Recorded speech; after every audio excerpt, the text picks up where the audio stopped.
एक महत्त्वाची बातमी, संजीव राजे नाईक निंबाळकरांची काल 17 तासांहून अधिक काळ चौकशी केली गेली। आयकर विभागाकडून संजीव राजे नाईक निंबाळकर यांची चौकशी सुरू आहे। तर साताऱ्याच्या फलटणमधील निवासस्थानी त्यांची काल चौकशी झाली।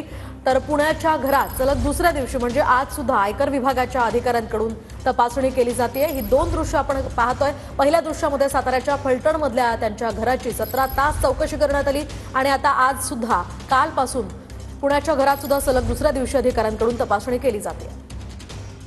मी पण तुमच्यासारखंच चॅनलवरनं ते ऐकलेलं आहे।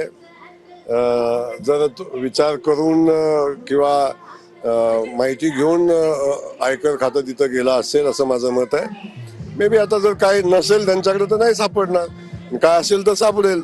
तो एक प्रक्रियेचा भाग आहे, तो शासकीय प्रक्रियेचा भाग आहे आणि ते प्रक्रियेचा भाग होऊन जाईल, त्यात काय तो। त्यांना काळजी वाटते, पण ते तसं काही काळजीचा विषयच नाही आहे। म्हणजे 2 नंबरचा त्यांचा नेता 2 नंबरचा पुढारीच नाही, त्याच्यामुळं त्यांनी ही काय फलटण म्हणजे काय बिहार नाही ना, हा शेवटी काही सापडू शकत नाही।